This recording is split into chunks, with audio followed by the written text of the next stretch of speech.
Okay जी, सो कल के लेक्चर में हमने डिस्कस किया था जनाब डीएनए वायरसेस के बारे में। आज हम पढ़ेंगे आरएनए वायरसेस, मतलब those viruses which contain RNA as a genetic material, they are called RNA viruses.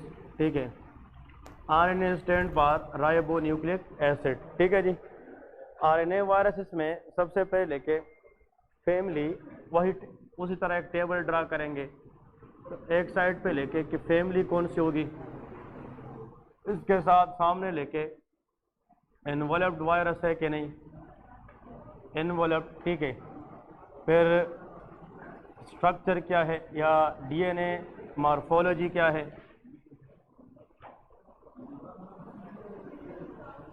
Morphology of RNA, please बातें नहीं, और आखिर में comments.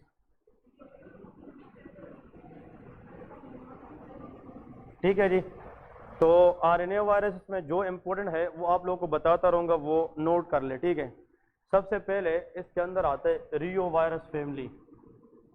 The first RNA viruses is called reo virus family. ठीक है, रियो वायरसेस, तो reo viruses family they are enveloped virus. इसके अंदर एनवलप्ड होता है, इसमें डबल स्ट्रैंडेड आरएनए होता है। क्या होता है? Double stranded RNA, and RNA look like linear. क्या नज़र आता है? लीनियर।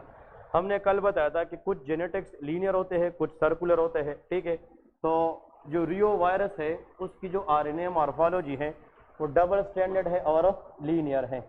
इसमें जो मोस्ट इम्पोर्टेंट एमसीक्यूज आता है कि जो रियो वायरस फैमिली है इसका बेस्ट एग्जाम्पल क्या है, that is called rotavirus. उसको हम क्या कहते हैं? Rotavirus. This is a very very important MCQs question. अब किस लिहाज से ये इंपॉर्टेंट है? Because this virus can cause serious और फेटल डायरिया इन चिल्ड्रन। बच्चों के अंदर the most common cause of fatal diarrhoea, that is called rotavirus infection. ठीक है, और रोटा वायरस जो है वो किस फैमिली का हिस्सा है? Reo virus, which is RNA virus. यहाँ पे लिखे number most important, that is called fatal diarrhoea, fatal diarrhoea in children. जब बच्चे पैदा होते हैं तो उसको हम वैक्सीन लगाते हैं। ईपीआई शेड्यूल का नाम सुने कि नहीं? मतलब डिफरेंट डिजीज के खिलाफ हम उनमें वैक्सीनेशन कराते हैं। उनमें एक वैक्सीन किस वायरस के खिलाफ देते हैं? Rota virus. क्योंकि अगर बच्चों में डायरिया हो जाए और वो सीरियस हो तो diarrhoea can kill the child, मतलब वो बच्चे को किल करा सकते हैं। क्योंकि diarrhoea can cause electrolyte imbalance और डायरिया कैन काज डिहाइड्रेशन, तो डायरिया कैन काज डेथ। इस वजह से डायरिया को प्रिवेंट करने के लिए हम बच्चों को किस वायरस के खिलाफ वैक्सीन देते हैं? रोटा वायरस। ठीक है जी, नेक्स्ट इसमें another point, next family that is called picorna virus. ठीक है, another is picorna virus family, picorna virus family. Okay, ये इन्वॉल्व नहीं है। ठीक है, सॉरी, ये भी इन्वॉल्व्ड नहीं है। नो, पिकोरना वायरस भी इन्वॉल्व्ड नहीं है। याद रखना है इसमें सिंगल स्ट्रैंडेड आरएनए, लेकिन that is also look like linear. ये भी क्या होता है? लीनियर होता है। पिकोरना वायरस में जो एमसीक्यूज आता है वो बहुत इंपॉर्टेंट दो थे। नंबर वन, इसके अंदर पिकोरना वायरस फैमिली में एक वायरस होता है that is called rhino virus. इसका नाम क्या है? Rhino virus. देखिए, राइनो का मतलब ये है नोज, राइनो मीन नोज। ये ऐसा वायरस है, ये नोज के अंदर इन्फेक्शन कराता है जिससे फ्लूइड या सिक्रीशन आना शुरू हो जाती है नोज से, that is called common cold. इसको क्या कहते हैं? Common cold. मतलब जो आम डेली लाइफ में हमें नज़ला जुकाम होता है, ये किस वायरस की वजह से होता है? Rhino virus. तो rhino virus can cause runny nose या rhinitis which is known as a common cold. इसको क्या कहते हैं? Common cold. नेक्स्ट इसके अंदर जो पिकोरना वायरस है, इस फैमिली में एक और वायरस आता है that is called coxsackie virus. इसका नाम क्या है? Coxsackie virus.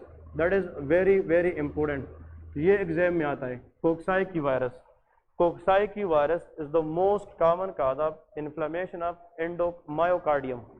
हार्ट के कितने लेयर्स होते हैं? 3।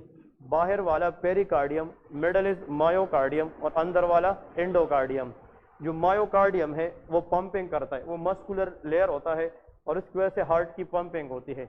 मायोकार्डियम की इन्फ्लेमेशन को हम कहते हैं मायोकार्डाइटिस। क्या कहते हैं? मायोकार्डाइटिस।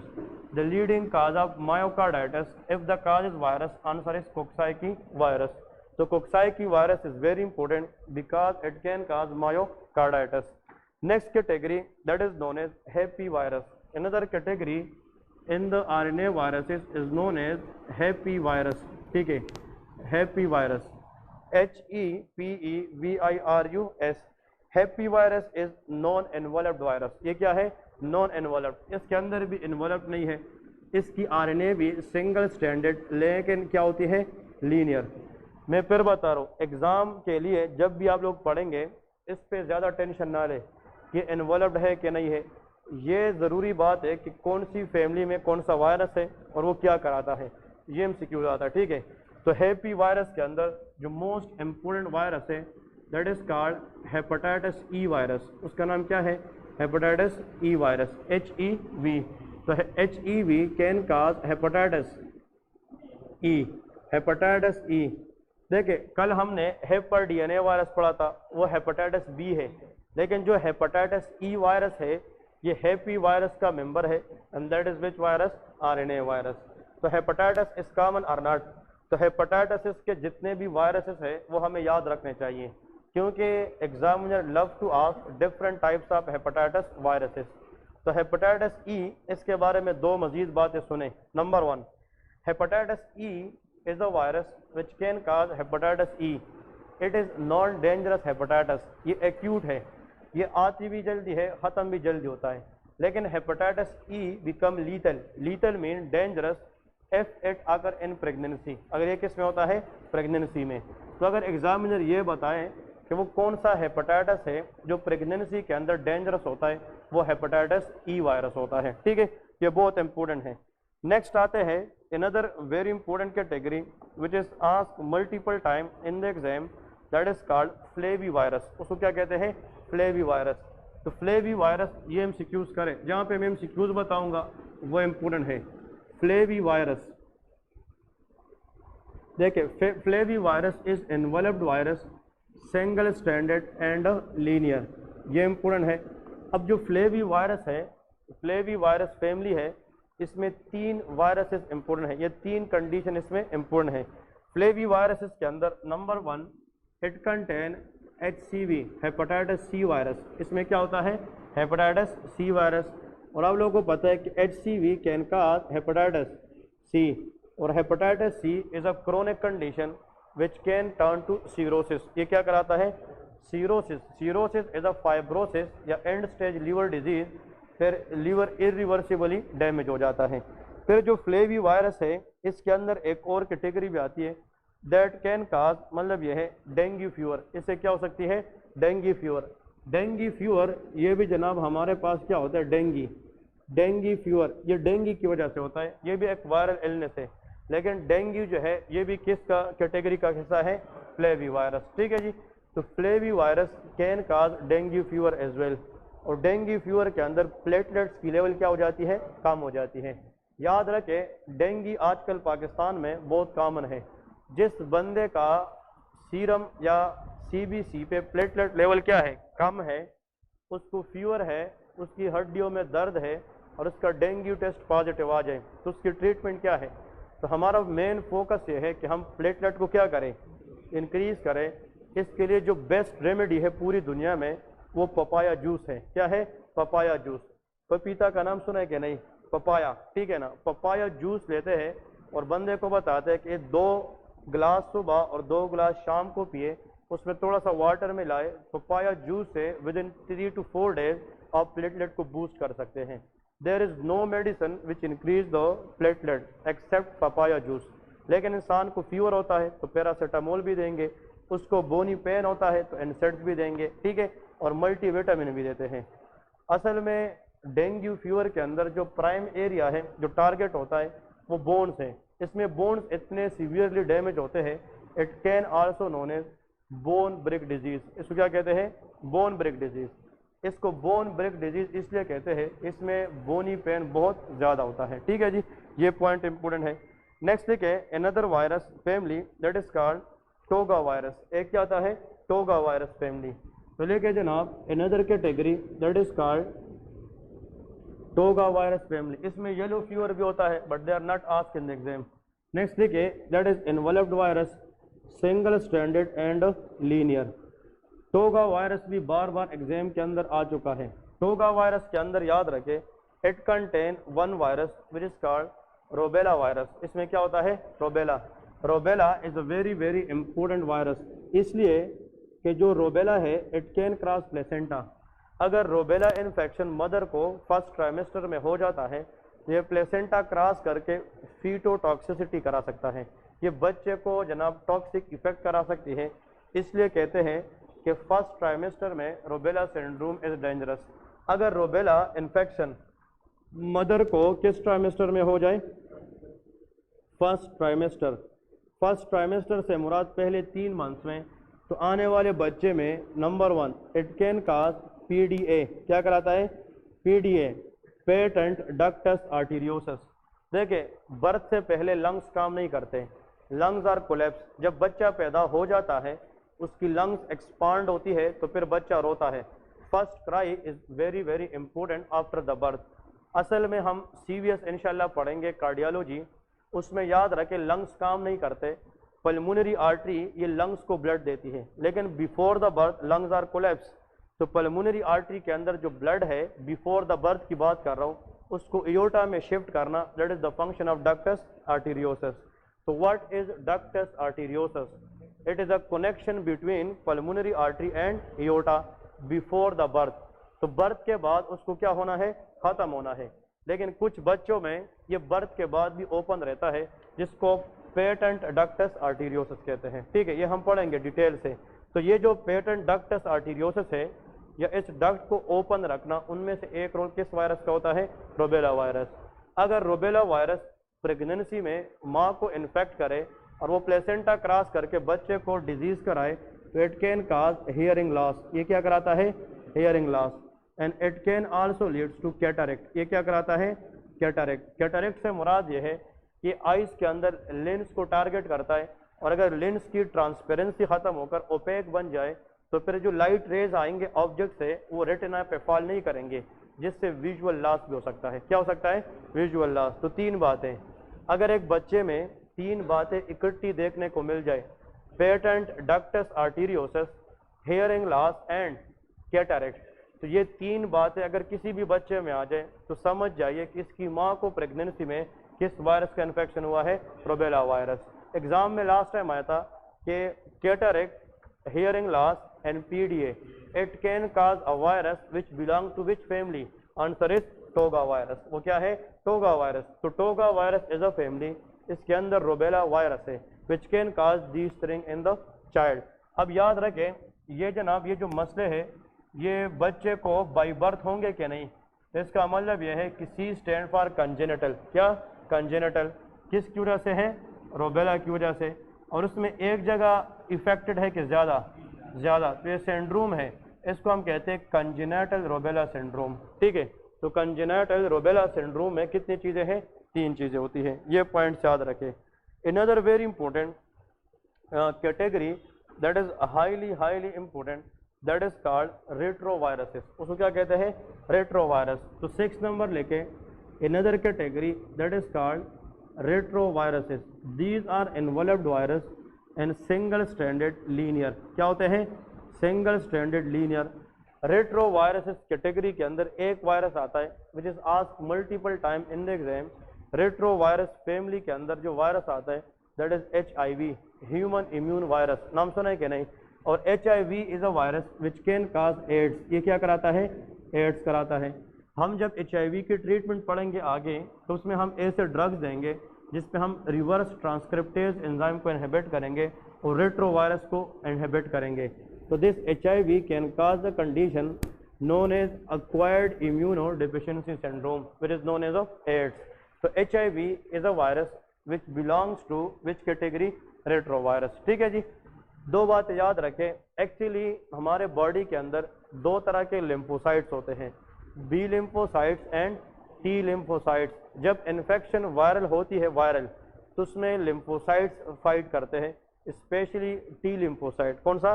T lymphocyte. एग्जामिनर आप लोगों से ये पूछेगा कि जो टी लिम्फोसाइट है या टी सेल है, इसके दो टाइप्स होते हैं, CD4 पॉजिटिव सेल और CD8। ये नाम सुना है कि नहीं? अब देख, ये मैं आगे आप लोगों को डिटेल से पढ़ाऊंगा, लेकिन जो स्टूडेंट को यहाँ से समझ आ जाए that is very good. CD4 stand for helper T cell, इसका नाम क्या है? Helper T cell. CD8 का मतलब cytotoxic T cell, cytotoxic T cell. अब याद रखें कि जब इन्फेक्शन किसने की है? HIV। तो HIV टारगेट टी सेल, और टी सेल के अंदर इसकी मैक्सिमम रिसेप्टर CD4 पे होती है। किस पे होती है? CD4। If you suspect AIDS in the patient, उस पेशेंट के अंदर अगर आप इनिशियल टेस्ट देखना चाहें तो आप किस सेल को चेक करेंगे? CD4। तो CD4 का लेवल HIV पेशेंट के अंदर क्या हो जाता है? कम, क्योंकि HIV कैन टारगेट CD4 और ये वायरस कोशिश करता है कि मैं इस सेल को डैमेज करूं।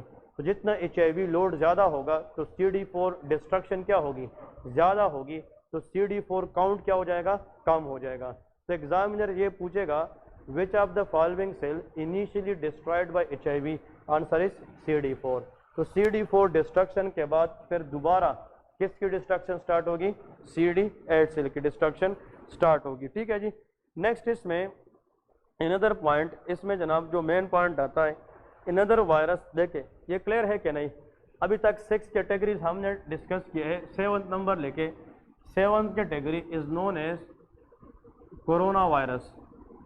Corona virus is family. ठीक है, corona virus. Corona virus is enveloped virus. ये क्या होता है? Enveloped virus. और ये कोरोना वायरस जो है, ये जब इन्फेक्शन कराए it can cause common cold. ये क्या कराता है? Common cold. ये रेस्पिरेटरी ट्रैक्ट इन्फेक्शन करा सकती है, कॉमन कोल्ड। ठीक है, common cold and respiratory infections. ठीक है, रेस्पिरेटरी इन्फेक्शन। ठीक है, और अगर किसी को कोरोना वायरस इन्फेक्शन हो जाए तो उसमें मोर्टेलिटी रेट, मोर्टेलिटी का मतलब क्या है? Death rate, chances of death जो है वो लेस देन 1% होता है। कितना होता है? Less than 1%। तो इस बात से आप लोग इत्तेफाक नहीं करेंगे। आप लोग कहोगे कि पता नहीं है कि पिछले 2 साल से कोरोना वायरस ने तो दुनिया ख़त्म की है। क्लियर है कि नहीं? इसके पीछे कुछ रीज़न होते हैं। कोरोना वायरस के अंदर मुख्तलिफ लोग मर चुके हैं। द रीज़न इज़ नंबर 1 कि इस पेंडेमिक को हमने अपने जहन पे सवार किया था। ठीक है, जब एक चीज़ आप अपनी साइकी बनाते हैं तो वो अगर कुछ भी नहीं होता वो बहुत कुछ बन जाता है। Number 1 point. ठीक है, अगर कोई बंदा वैसे भी कफ करता तो हम कहते हैं इसको कोरोना वायरस है, इसके साथ ना बैठे। इसका मतलब यह है कि फेक न्यूज़ इतनी बन चुकी थी और हमारी सोशल मीडिया ने इस चीज़ को इतना अजीब व गरीब किस्म के तरीके से फैलाया था कि बच्चे बच्चे को कोरोना वायरस जहन में बैठ गया था। तो इसलिए फिर अपने माँ बाप के साथ भी बंदा बैठना पसंद नहीं करता था। ठीक है ना? तो इस वायरस से कोई डेथ नहीं होता। ये वायरस डेथ तब कराता है जब आप इसको अपने आसाब के ऊपर हावी करें। Number 1 point. ठीक है, क्योंकि आप पहले से हार चुके हैं। आप कहते हैं मुझे कोरोना वायरस हुआ नहीं, मैं मरा नहीं, आपने पहले से हार मानी है। ठीक है ना? नंबर 1। नंबर 2, इसका जो रीज़न है, corona virus infection become most dangerous अगर पहले से पेशेंट को कोमार्बिड कंडीशन है, लाइक आस्थमा है या COPD है, क्रोनिक स्मोकर पेशेंट है, निमोनिया का पेशेंट है, तो उसका पहले से लंग खराब है, तो उसके ऊपर अगर कोरोना वायरस इन्फेक्शन हो जाए तो वो डेंजरस हो जाता है। लेकिन कोरोना वायरस इन्फेक्शन आम बंदे में डेंजरस नहीं है। आम फ्लू, आम नज़ला, आम ज़ुकाम, किसी को अगर नज़ला ज़ुकाम है, उसके साथ उठना बैठना खाना पीना बंदा शेयर करे तो उसको नज़ला लग सकता है कि नहीं? हम कहते हैं यार मेरे पानी से आप ना पिए, मुझे ज़ुकाम है। तो अगर कॉमन कोल्ड दूसरे को लग सकती है तो कोरोना भी दूसरे को लग सकती है। बात समझ रहे कि नहीं? हम कोरोना वायरस इन्फेक्शन में जितने लोग ट्रीट हुए हैं, शायद आप लोगों में से किसी फैमिली में किसी को हुआ हो या आप लोगों में से किसी को हुआ, तो डॉक्टर क्या कहते हैं? आइसोलेट करें अपने आप को। क्या करें? आइसोलेट करें। 10 से 12 दिन अपने आप को करंटीन में डालें। करंटीन का मतलब लोगों से साइड पे हो जाना। तो इसका मतलब यह है, ये साइड पे होने से कोरोना वायरस ठीक नहीं होता, इससे आप दूसरों को इन्फेक्ट नहीं करते, ट्रांसमिशन कम हो जाती है और आप अपने आप को रेस्ट देते हैं। और कोरोना वायरस जो है इसकी लाइफ साइकिल 10 से 12 दिन होती है। तो 10 से 12 दिन अगर आप एहतियात करें तो खुद बहुत क्या हो जाता है? ठीक हो जाता है। ठीक है, कोरोना वायरस इन्फेक्शन में पाकिस्तान के अंदर रिसेंटली कौन कौन से मेडिसिन लोगों ने यूज़ किए हैं, किसी को याद है?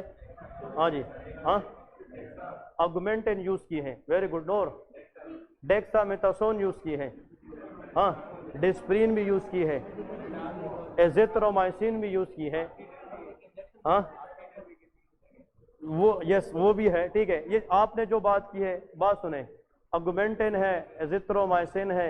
यार देखे, बीइंग अ डॉक्टर सोचा करे, ऑगमेंटिन किसी ने यूज़ की है, एजिथ्रोमाइसिन किसी ने यूज़ की है, एजोमैक्स के नाम से आती है, या किसी ने एरिथ्रोमाइसिन यूज़ की है, या डिस्प्रिन यूज़ की है। यार ये सारी की सारी चीज़ें एंटीबायोटिक है कि एंटीवायरल है? और antibiotic kill but corona virus is, तो वो उसका ट्रीटमेंट ही नहीं है, लेकिन हम लोगों की साइकी बनाते हैं कि उसको ठीक करता है। समझ गए क्या? नहीं। बीइंग अ डॉक्टर कभी ये सोचा है, एंटीबायोटिक तो वायरस के लिए बनी नहीं है, लेकिन पेशेंट कहते हैं कि बस ये कहा आप ठीक हो, कहेगा यार बट डॉक्टर ने सही चीज़ दी है। अब उसकी साइकी बन गई तो वो एंटीबायोटिक अगर है भी नहीं तो बंदा ठीक हो जाता है। इसलिए psyche matter a lot in the disease and in the treatment, ठीक है। कोरोना वायरस का जो मेन ट्रीटमेंट है वो हाइड्रेशन है। बंदे को पानी दिया है, हम कहते हैं कि पानी का इस्तेमाल ज़्यादा करें, जूसेस पिए ताकि इम्यूनिटी बिल्ड रहे और अपने आप को सेल्फ आइसोलेट करे, और 10 से 12 दिन के अंदर बंदा ठीक हो जाता है। तो आज के बाद कोरोना वायरस की लहर अल्लाह ना करे फिर से आए। अगर फिर इस तरह कोई न्यूज़ में आता रहता है कभी कभार, इस तरह कुछ चीज़ देखने को मिले, try to be counselling your members, family members, your friend, उसको काउंसल करें, उसको समझाए कि इतना डेंजरस कंडीशन नहीं है, ठीक है। ओके, नेक्स्ट जनाब लिखे पैरामिक्सो वायरस। अभी आप लोग कहोगे कि हमने तो एवी टेंशन ली थी, ठीक है ना, ये टेंशन वाली चीज़ें नहीं होती, ठीक है ना, जस्ट इन लोग साइकी की गेम है सारा। What is paramyxo virus? इसके अंदर जनाब लिखे हेलिकल है, मतलब इन्वॉल्व्ड है, सिंगल स्टैंडर्ड, यार ये भी सिंगल स्टैंडर्ड एंड लीनियर, ठीक है, लीनियर। और इसमें जो वायरस है उसका नाम ही पैरामिक्सो वायरस है, पैरामिक्सो वायरस। ये जो पैरामिक्सो वायरस है ये अपर RTI, upper respiratory tract infection ये करा सकती है, अपर रिस्पायरेटरी ट्रैक्ट इन्फेक्शन ये करा सकती है।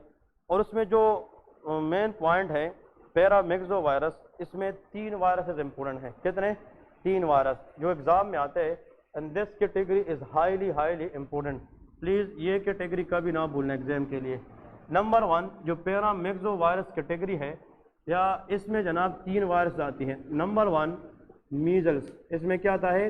मीजल्स वायरस, नाम सुना है कि नहीं? Measles virus. मीजल ऐसा एग्जाम नहीं होता जिसका 1 या 2 एमसीक्यूज नहीं होते। वो कौन कौन से? नंबर 1 मीजल वायरस इन्फेक्शन में हमेशा पेशेंट को जनाब मैक्यूलो पेप्यूलर रैशेज आती है। कौन सी? मैक्यूलो पेप्यूलर रैशेज, ये रेड रैशेज होती हैं, लेकिन the word is maculopapular rashes, ये डर्मेटोलॉजी के सेंटेंस है। Number 2 there is tiny blue coloured, blue and whitish, blue and whitish spots on the buccal mucosa. Buccal is the word used for, हाँ, very good, cheeks या mouth, ठीक है। अंदर जब हम याद रखें मीजल इन्फेक्शन में हम ओरल केविटी को देखते हैं तो ऊपर यहाँ पे म्यूकोजा पे हमें स्मॉल स्मॉल दाने नजर आते, स्पॉट्स नजर आती है, और इसको हम कहते हैं कोप्लेक्स स्पॉट्स। इसको क्या कहते हैं? Koplik's spots. ये पीएमसी का हॉलमार्क क्वेश्चन है। जब भी एग्जामिनर पूछे Koplik's spots is the diagnostic point for which infection? Measle virus infection. तो मीजल्स वायरस इन्फेक्शन के अंदर बक्कल म्यूकोजा के अंदर स्मॉल टाइनी स्पॉट्स बनती हैं जिसको हम कोप्लेक्स स्पॉट्स कहते हैं, ठीक है जी। और ये आता है कि Koplik's spots is caused by a virus which belong to which category? Paramyxo virus category. फिर पैरामिक्सो वायरस फैमिली के अंदर एक और वायरस आता है which is known as RSV virus. Second number कौन सा virus? RSV stand for respiratory syncytial virus. इसका नाम क्या है? Respiratory syncytial. ये भी ज़रूर आता है, इसलिए this virus can cause bronchiolitis. ये क्या कराता है? Bronchiolitis stand for inflammation of bronchioles. Bronchus जो है, ब्रोंकस अलग चीज़ है, ब्रोंकस की इन्फ्लेमेशन को ब्रोंकाइटिस कहते हैं, और ब्रोंकस के जो छोटे छोटे टर्मिनल ब्रोंकियोल्स होते हैं उसको हम ब्रोंकियोलाइटिस कहते हैं। इसका मतलब that is cause inflammation of the bronchiole known as bronchiolitis in less than 2 year old child. मतलब 2 साल से कम उम्र बच्चे में the most common cause of bronchiolitis that is called respiratory syncytial virus, जिसको RSV वायरस कहते हैं। और last but not the least इसमें एक और वायरस है। अभी तक पैरामिक्सो वायरस कैटेगरी में कितने वायरस हैं? 3। Number 1 was measle virus, second is RSV and the last is para influenza virus. Which one? Para influenza. ये जो पैरा इन्फ्लुएंजा है ये एक डिजीज कराती है विच इज कॉल्ड क्रूप। इसको हम क्या कहते हैं? क्रूप कहते हैं। Anyone in the class what is croup? शाबाश। हाँ जी, क्रूप का मतलब क्या है?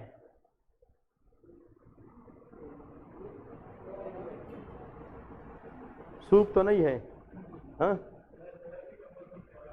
क्या पता सूप हो। हाँ जी, व्हाट इज क्रूप डिजीज?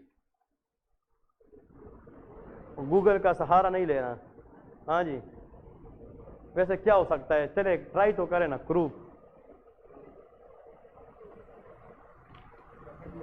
हाँ किसका? हिंट में दे दूं? Okay, it is the problem of respiratory tract. अब ब्रेन और GIT से निकले, शाबाश। ये रेस्पिरेटरी लाइनिंग की मसला है। अब कहाँ कोई इशू है ये बताए? एल्वुलाई का मसला है, उसको निमोनिया कहते हैं। नेक्स्ट, शाबाश। हाँ, रेस्पिरेटरी ट्रैक्ट, सांस लेने वाले सिस्टम में मसला होता है, GIT में नहीं। हाँ, उसको ट्रेकियाइटिस कहते हैं। शाबाश। उसको ब्रोंकाइटिस कहते हैं। नेक्स्ट, वो तो ब्रोंको कंस्ट्रक्शन होता है। हाँ, उसको लैरिंजाइटिस कहते हैं, उसको प्लूराइटिस कहते हैं। हाँ जी, नेक्स्ट बताए ना, शाबाश। थोड़ा बहुत डिजीज समझ जाओगे। वो तो प्लूराइटिस होता है, प्लूराइज ही होता है। जब प्लूरल इफ्यूजन होता है या न्यूमोथोरैक्स हो सकता है, वो अलग चीज़ें हैं। नेक्स्ट, हाँ, ओरल कैविटी में क्या हो सकता है बताए ना? नोस्ट्रिल बंद हो सकते हैं, तो फिर बंद नहीं रहेगा, ठीक है ना? हाँ जी, ऐसा ऑपरेशन बताए, वैसे बात है ये, इससे हट के ऐसा सर्जरी बताए जिसमें नाक की जो म्यूकोजा है उसको रिपेयर करने के लिए इंसान की 6 महीने के लिए नोस्ट्रिल बंद किए जाते हैं, उसको यंग ऑपरेशन कहते हैं, ठीक है ना? ये ENT में होता है यंग ऑपरेशन, यंग YOUNG। चले जी, वो छोड़े अब, इसका मतलब कहीं ना कहीं पे आप भी ठीक है, ठीक है ना? यंग ऑपरेशन में नोस्ट्रिल बंद कर देते हैं, ठीक है। नेक्स्ट, वोकल कॉर्ड लेरिंग्स ही होता है ना? ओके, इधर देखें। हाँ, cough, cough is not a disease, it is a symptom, ठीक है ना? चले जी, अब बस अपनी इज्जत रखनी है। इधर देखें, इधर। फॉर एग्जाम्पल दिस इज,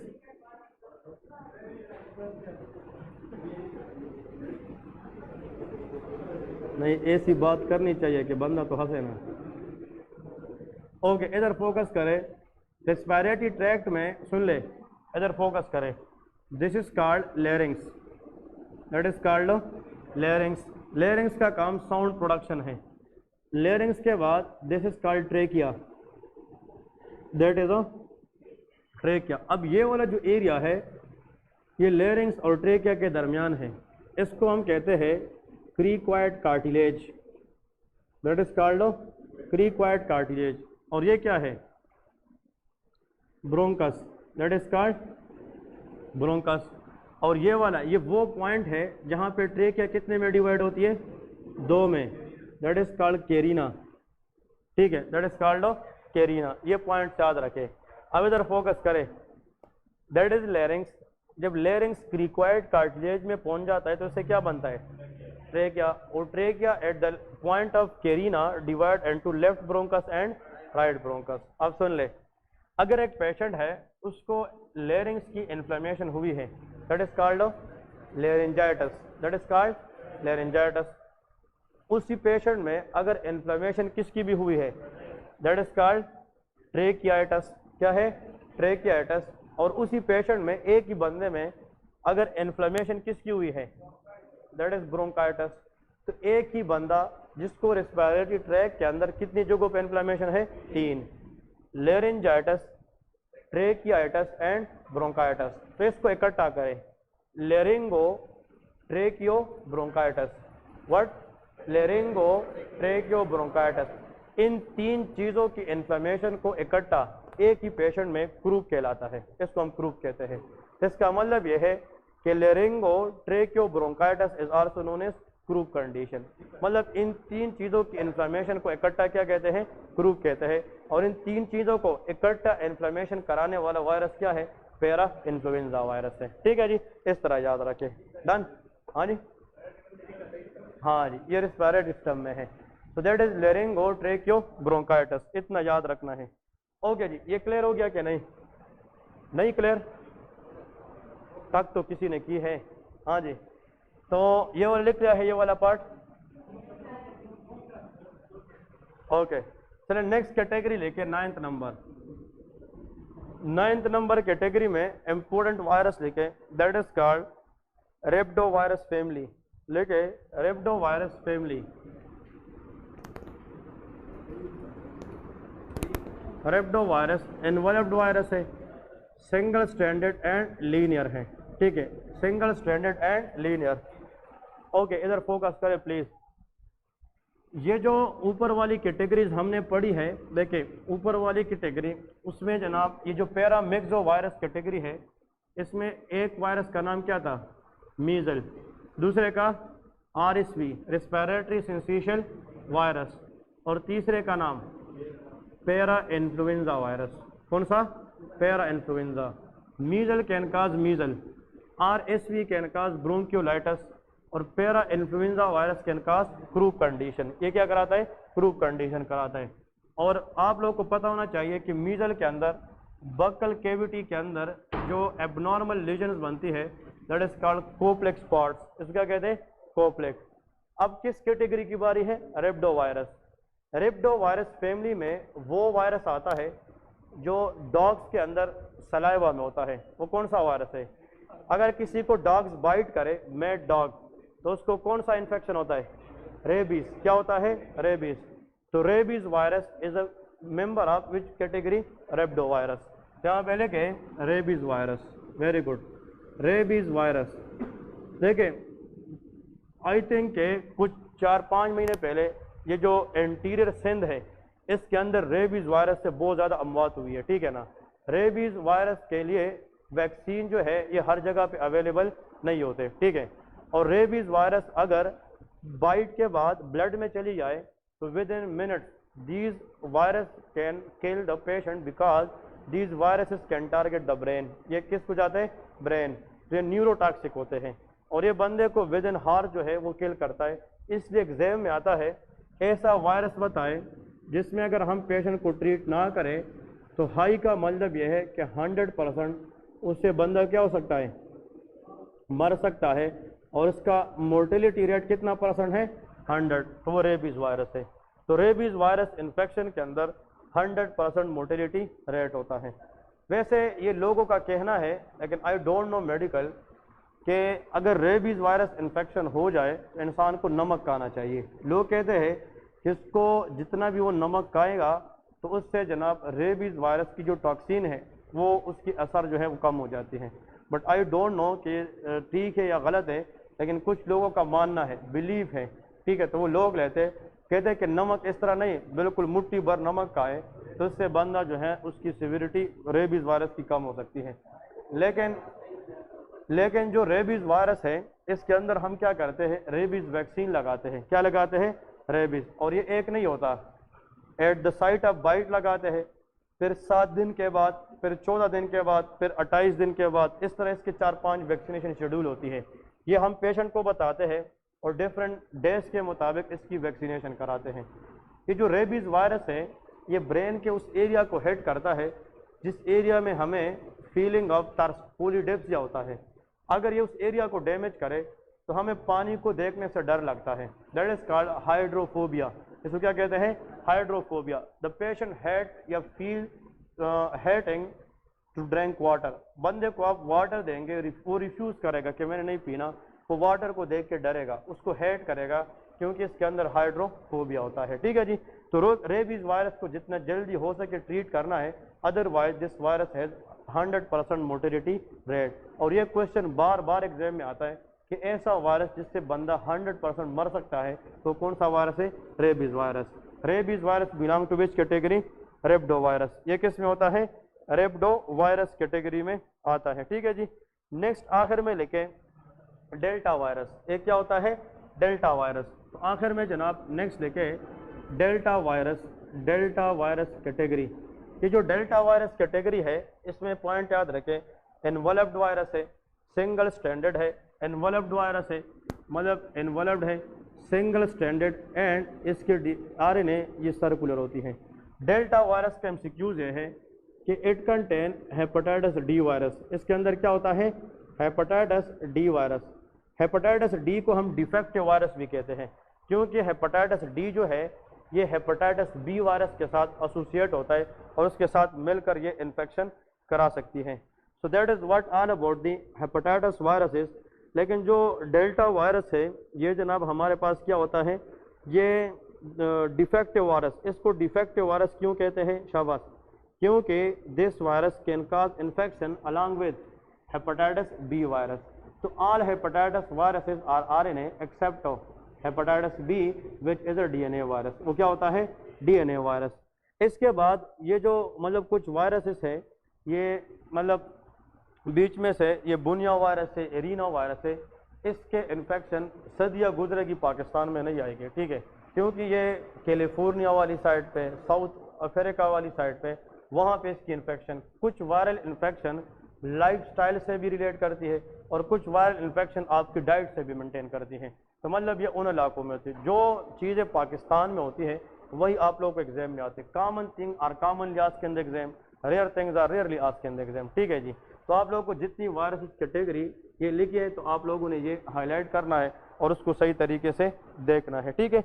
इसमें जो जहाँ पे मैंने एमसीक्यूज बताए हैं वहीं से ही आप लोगों को इंशाल्लाह एग्ज़ाम में क्वेश्चन आएंगे, तो उसके लिए आप लोगों ने फिर तैयार रहना है। ठीक है जी। लेकिन इसमें ये जो पिकोरना वायरस है, पिकोरना वायरस वाली कैटेगरी देखे जो सेकंड नंबर है, उसमें हमने एक वायरस पिकोरना वायरस में हमने कौन कौन सा वायरस लिखा है? Rhino virus.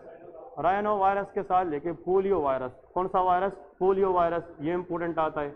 और last one hepatitis A virus. इसके अंदर क्या आता है? Hepatitis A virus. इन तीन में से एग्जाम में आता है। पिकोरना वायरस फैमिली सेकंड नंबर पे, इसमें हमने राइनो वायरस लिखा है जो कॉमन कोल्ड कराता है, लेकिन इसके साथ second number is what? That is hepatitis A virus. और इसके साथ एक और आप लोगों ने याद रखना है, and that is known as polio virus, जो पोलियो करा सकता है। तो देखें, हाँ जी, किस चीज़ के बारे में? मेनिंजो एनसेफेलाइटिस किधर है? नहीं, उधर से बताए।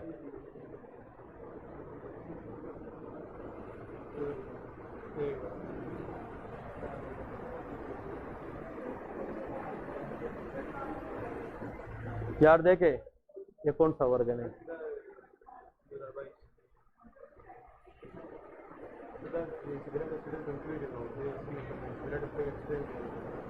ओके, एनसेफेलाइटिस का मतलब ये होता है, वैसे ये रिसेंट बुक्स के अंदर इसमें नहीं है, ठीक है ना, लेकिन जो एनसेफेलाइटिस है इसका मतलब है कि inflammation of the brain parenchyma, जो न्यूरॉन है अगर उसकी इन्फ्लेमेशन हो जाए तो वो एनसेफेलाइटिस है।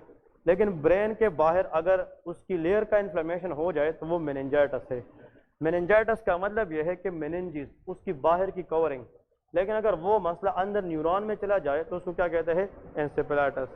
ये जो सेंट लुइस एनसेफेलाइटिस है ये इम्यूनो कम्प्रोमाइज पेशेंट में होता है और उसमें स्टेट ऑफ अनकॉन्शियसनेस होती है। इसमें याद रखना है कि अगर एक पेशेंट है उसको हेडेक है, उसकी नेक स्टिफनेस है, क्या है? नेक स्टिफनेस, फोटोफोबिया है और उसको फीवर है, वोमिटिंग है, तो और लेकिन वो बंदा उसकी स्टेट ऑफ कॉन्शियसनेस ठीक है, वो बात कर सकता है, वो बिल्कुल आपको देख सकता है, and he look everywhere and he understand everything. तो ऐसा कंडीशन जिसमें नेक स्टिफनेस हो, फोटोफोबिया हो, वोमिटिंग हो, बट स्टेट ऑफ कॉन्शियसनेस ठीक हो, दैट इज मेनिंजाइटिस। वो क्या है? मेनिंजाइटिस। लेकिन अगर सेम फीचर के साथ पेशेंट आए with Altered state of consciousness, कभी वो होश में आता है, कभी वो बेहोश हो जाते हैं, इसका मतलब कि लेयर से मसला अंदर गया है, ब्रेन पेरेन्काइमा में, उसको एन्सेफेलाइटिस कहते हैं। अगर एक वर्ड में आप प्रोफेसर को जवाब देना चाहे कि the real difference between meningitis and encephalitis क्या है, the difference is state of consciousness level. अगर वो रिटेन है तो मेनिंजाइटिस है, अगर वो अल्टर्ड हो रही है तो फिर एन्सेफेलाइटिस है। अगर ये भी नहीं है तो लंबार पंक्चर करते हैं। क्या करते हैं? लंबार CSF निकालते हैं, उसके जरिए चेक करते हैं कि मेनिंजाइटिस है या एन्सेफेलाइटिस। अगर वो भी नहीं है तो हम फिर CT स्कैन करते हैं। CT स्कैन बताएगी कि इन्फ्लेमेशन ब्रेन के बाहर है या ब्रेन के अंदर है। और एन्सेफेलाइटिस की वजह से सीजर भी हो सकता है, क्योंकि न्यूरॉन का मसला है, तो इट कैन कॉज सीजर। उसके लिए हम EEG करते हैं। क्या करते हैं? EEG, इलेक्ट्रोएन्सेफेलोग्राम करते हैं। ठीक है जी। तो इसके अंदर डिफरेंसेस है, लेकिन एन्सेफेलाइटिस, मेनिंजाइटिस या कि हम न्यूरोफिजियोलॉजी में भी डिस्कस करेंगे। सो दीज ऑल आर, देखें एक बात, हेपेटाइटिस ए वायरस किस वायरस की फैमिली शाबाश आता है? अभी देखें, पिकोरना वायरस किस में? पिकोरना। हेपेटाइटिस C किस में आता है? Flavi virus. किस में? Flavi virus. हेपेटाइटिस D किस में आता है? Delta virus. और हेपेटाइटिस E, हाँ जी, वेरी गुड, ठीक है ना। तो हेपेटाइटिस A, C, D और E, ये सारे के सारे जो आज हमने पढ़े, they all are RNA viruses. जो कल पढ़ा था हेपर DNA वायरस, वो हेपेटाइटिस B वायरस है, जो सिर्फ क्या है? वो DNA वायरस है। ठीक है जी। These all are the points. लेकिन एक MCQs मजीद याद रखें, ये जितने भी कैटेगरीज हमने 1 से 10 तक पढ़े हैं, इसमें लेके ये सारे सिंगल स्टैंडर्ड है। क्या है?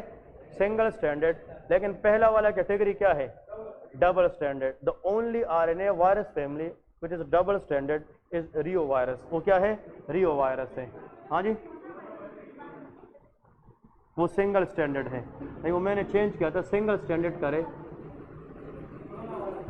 ये है ना यार, कोरोना वायरस क्या है? सिंगल स्टैंडर्ड है। ठीक है ना। ये आप लोगों के साथ धोखा किया है। क्लियर है कि नहीं? पहले असल में हमने जो फर्स्ट लिखा था रियो वायरस, वो क्या था? तो मैंने यहाँ से वो रिमूव किया, तो कोरोना लिखा तो उसका डबल स्टैंडर्ड रह गया था। तो ये सिंगल स्टैंडर्ड है। ठीक है, लेकिन आप लोगों को डच किया। ठीक है ना, वैसे बता रहा हूँ। ठीक है, इसका मतलब ये है ऑल RNA वायरसेस ये हमेशा क्या होते हैं? सिंगल स्टैंडर्ड एक्सेप्ट रियो वायरस। रियो बिस्किट का नाम सुना है कि नहीं? हाँ, बस वो खाते रहे। ठीक है, और वो डबल होता है। ठीक है ना, डबल खाते हैं, क्रीमी, तो डबल स्टैंडर्ड है। और याद रखे कि reovirus is contain rotavirus. उसके अंदर क्या होता है? Rota virus. तो रियो वायरस के बाद जनाब चाय नहीं पीनी चाहिए, वरना डायरिया हो जाता है। ठीक है ना। कुछ लोगों को माल अब्जॉर्प्शन होती है, क्योंकि इसमें रोटा वायरस होता है। ठीक है ना, क्लियर है? तो इस तरह याद रखें। तो फिर जनाब आप लोग कहेंगे कि सर आप तरीके बताएंगे, हम भूलते जाएंगे। ठीक है ना। तो क्वेश्चन ये है, ओके जी, हमारा एक दोस्त था, वो ऐसे निमूनिक बनाता कि वो टॉपिक से भी मतलब ज़्यादा ख़तरनाक होता। वो अजीब व गरीब किस्म के निमूनिक बनाता कि इस तरह वो आया, वो इस तरह गया, ये क्या कहते, आया से ए मतलब ये है, गया से ये है। तो मैं उसको कह रहा था कि टॉपिक इतना मुश्किल नहीं है जितना निमूनिक मुश्किल है। ठीक है ना।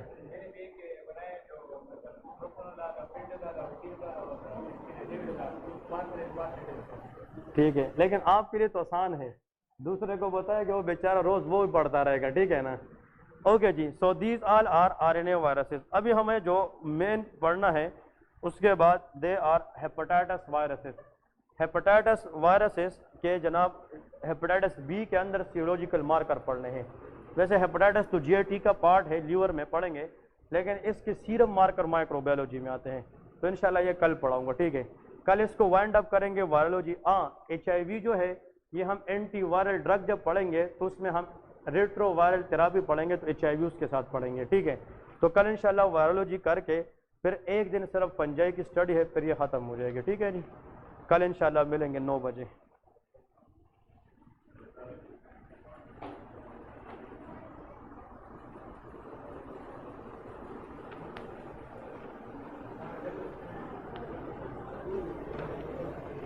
ओके जी, अल्लाह हाफिज़। ठीक है।